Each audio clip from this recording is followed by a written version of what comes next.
우리가 무언가에 몰입한다는 것은 무엇을 의미하냐면 이렇게 산만한 상태에서 질서정연한 상태로 가는 거예요. 이게 자연 법칙은 어떤 방향으로 진행할 것 같아요?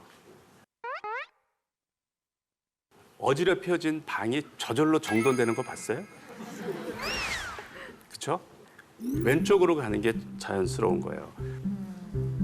그래서 산만한 상태를 엔트로피가 높다고 얘기를 합니다. 그러니까 엔트로피는 무질서한 정도라고 생각하면 좋아요. 그래서 산만하면 엔트로피가 높은 거예요. 그러니까 이게 그다음에 이제 고도로 집중되어 있으면 엔트로피가 낮은 겁니다.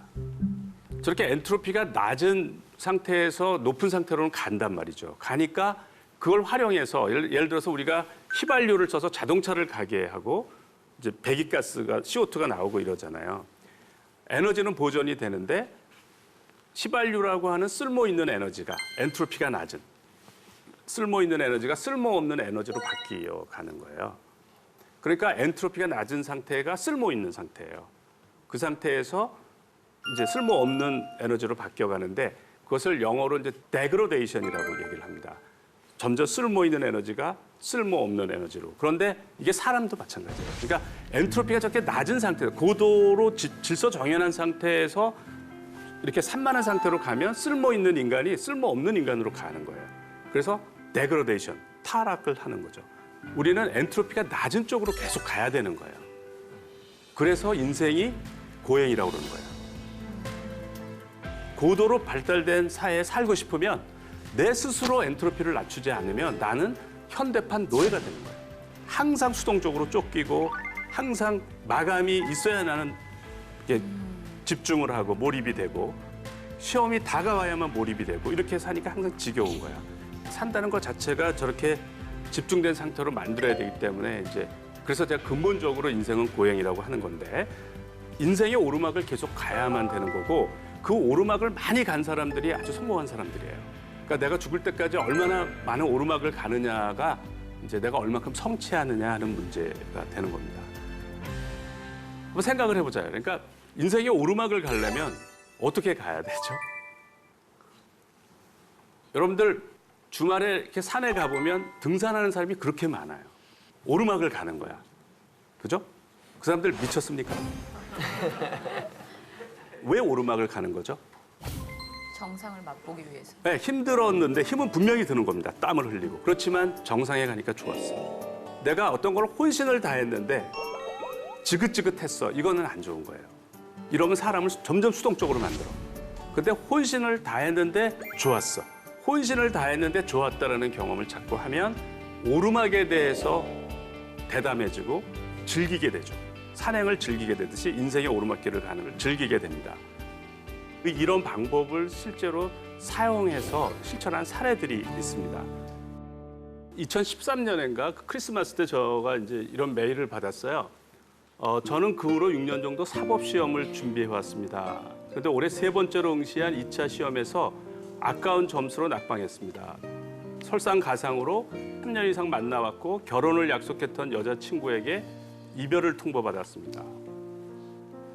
12월 8일 처음으로 이별을 통보받은 이후부터 반강제적인 몰입 상태에 빠진 것 같습니다. 2주 이상 생각을 멈출 수가 없었고 밤에 잠도 제대로 잘 수 없었습니다. 낮에는 사람을 만나도 반쯤은 졸면서 대화하는데 문제는 막상 자려고 누우면 잠이 안 오거나 금방 깨버리는 상황이 지속되었죠. 여러분들이 보시기에 이 학생은 도와줘야 될 것 같아요? 말아야 될 것 같아요? 도와주세요. 도움이 좀. 같은 남자로서 좀 안 됐더라고요. 이분이 그거를 거의 굉장히 절실했기 때문에 말 그대로 실천을 했어요. 말 그대로. 9주가 지났어요. 볼까요? 보통 올림픽이 시작이 되면 그 올림픽 경기를 고시 공부하면서도 봤는데 근데 이번 올림픽은 개막하는 줄도 몰랐습니다. 저도 예전에는 선배들 친구들을 부러워했던 것 같습니다. 저는 도서관에서 고시 공부하는데 직장 다니면서 월급 받는 이야기만 들어도 부러웠습니다. 근데 신기하게 몰입 이후로는 그런 생각이 들지 않습니다. 그냥 제가 가장 행복한 사람같이 느껴집니다. 이렇게 행복하게 하면 결과가 어떨까요? 사법시험 2차 합격자 발표가 있었는데 합격했습니다. 합격을 했어요. 이 학생하고 헤어진 여학생하고 어떻게 됐는지 궁금하지 않으세요? 네. 결혼을 했어요. 저보고 주례를 서달라고 해서 제가 주례를 섰습니다. 이 학생이 붙은 시험에 떨어진 학생이 또 연락이 왔어요. 그래서 이 학생하고 연결을 시켜줬어요. 저한테 참조로 보냈는데 제가 가끔 봐요. 몰입을 잘하고 있는 점인지. 근데 몰입을 잘 못해. 그 학생이 카톡을 한 거예요. 그래서 카톡을 업한 거예요. 바뀌었는데 한번 보시죠. 밥을 먹으면서도 길을 걸어가면서도 온전히 공부 생각만 할 수 있었고 역시나 그 힘든 마음은 눈 녹듯이 사라졌습니다. 너무 즐거웠어요. 정말이지 교수님이 말씀하신 일초에 빠짐없이 생각하기의 중요성을 절실히 느끼게 되었습니다. 공부가 정말 잘 됐습니다. 꿀 같았어요. 이 학생이 시험이 끝나고 저한테 메일을 보냈어요. 그때 그 메일을 보여드릴게요. 시험은 총 7과목을 4일 동안 보았는데 잘 본 과목도 있고 아쉬움이 남는 과목도 있습니다. 그래도 정말 자신 있게 말씀드릴 수 있는 건 후회가 없습니다. 시험장을 나오며 처음으로 나는 할 만큼 했다라는 생각이 들었습니다. 이게 합격하고 보낸 메일이 아니에요. 시험 끝나고 보낸 메일입니다. 보통 고시 공부를 하면 우울증 생기고 각종 정신질환이 생긴대요. 그래서 고시 페인이라는 단어까지 있답니다. 그런데 몰입은 힐링이 되는 거예요. 행복하니까. 이렇게 행복하게 했는데 결과는 어떨까요? 교수님 오늘 최종 합격 발표가 났습니다. 석차는 20등이네요. 이 학생 뽑을 때 150명을 뽑을 때예요. 정말 제 인생에서 가장 기쁜 날을 맞이할 수 있게 해주셔서 감사드립니다. 지금 제가 소개한 주인공들이 여기 나와 있습니다. 네.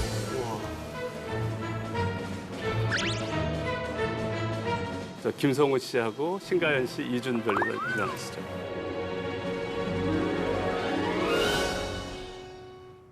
네.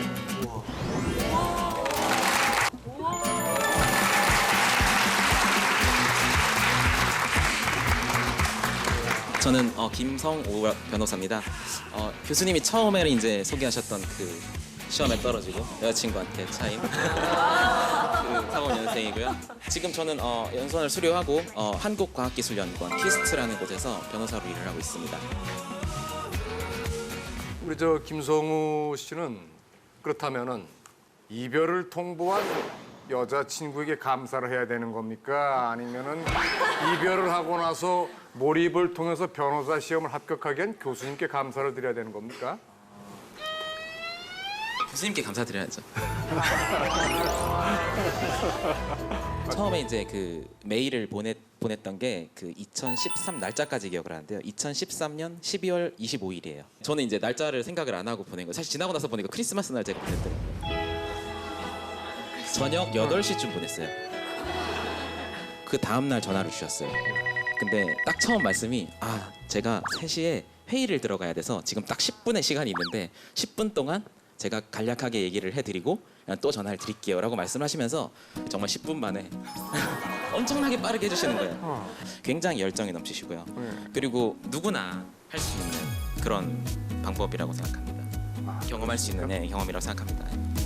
네, 안녕하세요. 저는 신가현입니다. 지금은 사법연수원 2년차에 재직 중이고요. 이전에는 독서실에서 계속 처박혀서 몇 달간 공부를 하는 인생이 되게 하찮게 느껴졌어요. 그런데 이제 내 인생이 가장 가치 있고 행복한 삶이다. 아예 인생에 대해서 바라보는 자세 자체가 달라져서 그때 몰입이 되었구나라고 느꼈습니다. 네. 그 이제 게임 중독에 걸렸었대요. 게임 중독. 그랬는데 이제 몰입을 해서 변리사 합격해서 그 이후로도 이제 몰입을 적용해서 일을 너무너무 잘해요.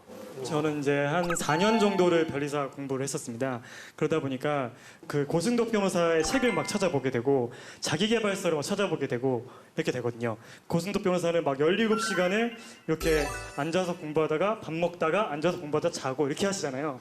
그래서 저도 똑같이 하루 종일 17시간을 앉아서 공부를 했었습니다.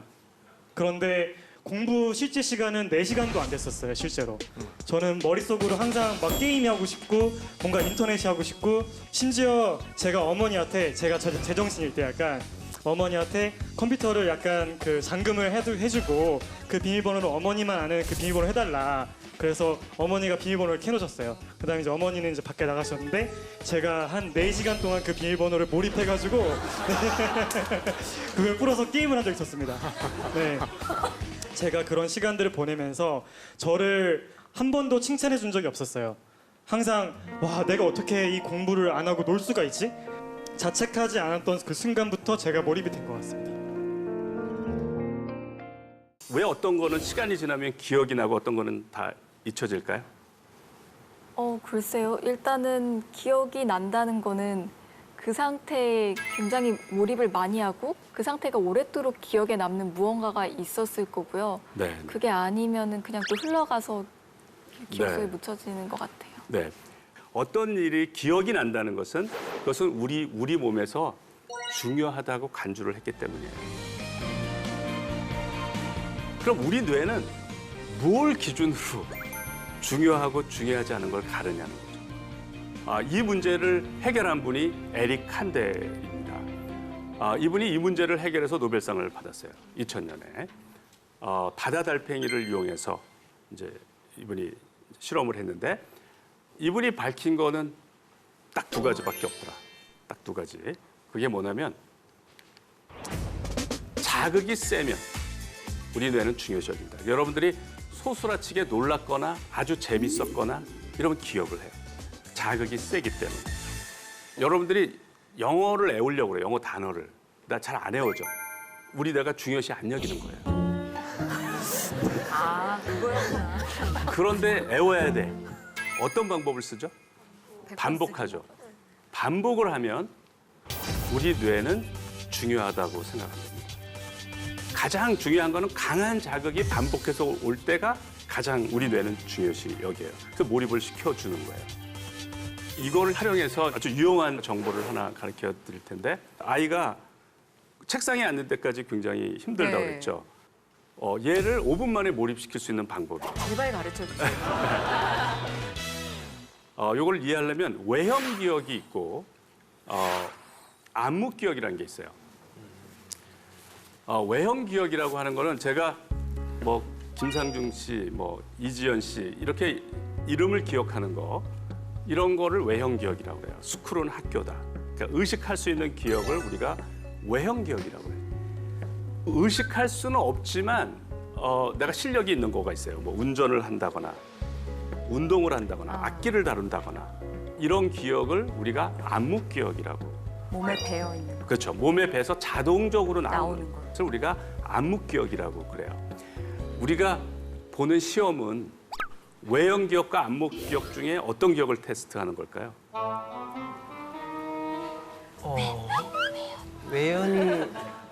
외연 기억 같은데 네. 둘 다 섞여 있는 어떤 그런 거 아닐까요? 예. 외형 기억을 테스트를 해요. 외형 기억. 그러니까 예를 들어서 제가 바이올린을 세계에서 제일 잘 연주해요. 이거를 필기 시험으로 테스트할 수 있을까요? 못 하겠죠. 못 해요. 네. 그러니까 안목 기억을 필기 시험으로 테스트할 수가 없어요. 시험 점수를 올리기 위한 공부를 하잖아요. 이거는 외형 기억만 발달시키고 안목 기억을 발달시키지 않아요. 그러면 영어에서 말하기 듣기 네. 이거는 외형 기억일까요? 안목 기억일까요? 제 생각엔 영어랑 한국어랑 다를 점이 없을 것 같아서 제가 한국말을 어떻게 하고 있는지를 생각해 봤을 때 안목 기억일 것 같아요. 그렇죠. 제가 지금 말할 때 이 다음에 무슨 말을 해야지 이렇게 합니까? 아니면 자동으로 나오는 겁니까? 자동. 이렇게 자동으로 나오는 것이 안목 기억이에요. 그런데 어학이 안목 기억인데 우리는 시험을 위한 영어 공부를 했잖아요. 그러니까 외형 기억을 공부를 한 거예요. 우리는. 그러니까 이렇게 생각하시면 돼요. 피아노를 배우는데 학교에서 필기 시험으로 테스트를 해. 필기 시험으로. 그러니까 어떤 애는 피아노를 안 치고 그냥 공부만 해서 가니까 100점을 맞아. 나중에 보면 얘가 음악도 100점 맞고 1등 했는데 실제로 쳐보려면 못 치겠죠? 우리 영어가 그런 거예요. 실제로는 안목 기억이 중요한 건데 어학은 안목 기억을 발달시킨 게 아니라 외형 기억만 발달시킨 거예요. 그러니까 뭐 1등을 하고 아무리 점수가 좋아봤자 미국 사람을 만나면 말을 못해. Excuse me. 예? 뭘 도와드릴까요? Hi. They billed me over 100,000 won for my electricity. How in the world is that possible? I'm a single resident. 예를 들어서 처음으로 이제 피아노를 배우려고 하는데 그러면 체르니를 치기 시작해야 되나요? 바이엘을 치기 시작해야 되나요? 당연히 바이엘부터 해야 되는 그래야죠. 것 그러니까 같아요. 무슨 얘기냐면 어른들이 이제까지 다 외형 기억으로 영어를 했잖아요. 그래서 내가 나는 어른이니까 어른에 맞는 영어를 하려면 안 돼요. 왜냐하면 말하기 듣기는 못 하잖아요. 그리고 거기 바이엘에 해당하는 게 미국 아이 5살, 6살 아이를 목표로 해야 돼요. 아주 쉬운 단어를 얘기하고 쉬운 구조를 얘기하는데 자유자재로 얘기합니다. 그게 안목기억이에요. 아무 거리낌 없이 그냥 튀어나오는 거. 아무 생각 없이 하는 거. 그거를 해야 돼요. 그게 제대로 돼야 그다음에 어려운 단어 갖다 붙이면 되는 거예요. 이런 사실을 이용해서 여러분과 함께 해보기 위해서 따로 이제 준비를 했는데 The Power of Immersion to Awaken Genius예요. 그러니까 천재성을 깨워줄 몰입의 힘이라는 겁니다. 이거를 이제 따라해야 하는데 그 원어민하고 앵무새처럼 똑같이 따라해야 돼요. 자, 우리가 한번 따라해 볼게요. 이걸 이제 해봐야 돼요. The power of immersion to awaken genius. The Power of Immersion to Awaken Genius. The power of immersion to awaken genius. The Power of Immersion to Awaken Genius. The power of immersion to awaken genius. The Power of Immersion to Awaken Genius. 이걸 몇 번 정도 해야 안목 기억이 될까요? 100번은 해야 되지 않을까요? 100번 가지고는 택도 없어요. 1000번 정도 해야 돼요. 1000번 정도. 요새는 스마트폰 무한반복 앱이 많이 나와 있어요. 그래서 거의 모든 자투리 시간을 다 활용할 수가 있어요. 예를 들어서 가장 여러분들이 몰입도가 낮을 때가 언제냐면 방학이 됐는데 뭐 공부다운 공부가 아니라 늘어져가지고 일어나지도 않고 있죠. 엄마가 아침 식사를 해도 안 하고 뭐 9시, 10시, 11시가 됐어요. 누워 있는 거야. 그런데 누워 있는 게 편치가 않아, 사실은. 지겨워. 지겨운데 일어나는 게 조금 더 지겨워서 지금 그런 상태. 그런 상태가 이제 몰입도가 가장 낮은, 그러니까 늘어질 대로 늘어진 상태예요. 그때 이것을 틀어놓으세요. 이거를 틀어놓는데 소리를 조금 크게 틀어놓으세요. 그러면 이제 따라하기도 싫어. 그렇잖아. 의욕이 하나도 없으니까 따라하기도 싫어. 얘가 반복으로 계속 나옵니다. 이게 나를 각성을 시켜요. 반복이 내적 중요성을 올리잖아요. 한 5분, 10분 계속 들여다보면 이제 따라할 정도는 돼. 따라할 정도는. 그럼 마음속으로 따라하세요. 그럼 효과는 이제 더 커져요. 마음속으로 5분, 10분을 따라하잖아요. 그러면 이제는 각성도가 더 올라가서 소리를 내서 따라할 수가 있어, 이제는. 그래서 소리를 내서 따라해. 한 10분 따라하면 그냥 일어나죠, 저도. 이제는 충분히 몰입도가 올라간 거예요. 그럼 이제 자기 일도 할 수 있고 돼요. 그러니까 공부를 이제 하기 위해서 몰입도를 어떻게 올리느냐는 거죠. 제가 이제 하나의 그 체계를 만들었어요. 먼저 천천히 생각하라는데 제가 몰입을 할 때는 이렇게 편한 의자에 앉아서 이렇게 머리도 이렇게 있다가 졸다가 생각하다 이렇게 해요. 저는 그 편한 의자가 있어요, 제 방에. 그 의자에 앉아서 수업 준비도 하고 강의 준비도 하고 논문도 쓰고 그래요. 아주 편해요, 이렇게. 그냥 이렇게. 그러면 동료 교수가 와서 그게 쉬는 거지 일하는 거냐 그래요. 저는 쉬는 것보다 더 편해요. 여러분들이 아주 직장에서 힘든 일을 하다가 집에 왔어요. 그래서 편한 소파에 쉬고 있어. 그 상태가 쉬는 거예요. 그죠? 근데 어떤 사람은 그 상태에서 자기가 좋아하는 드라마에 집중해. 어느 게 더 좋아요? 그 상태에서 집중하는 게 더 좋잖아요. 그러니까 제가 그러고 있는 거예요. 저는 편하게 쉬고 있지만 머리는 온통 거기에 집중하고 있는 거예요. 그러니까 쉬는 것보다 더 좋은 거예요. 그러니까 우리는 쉬면서 집중할 수가 있다. 그 사실을 몰랐던 거예요.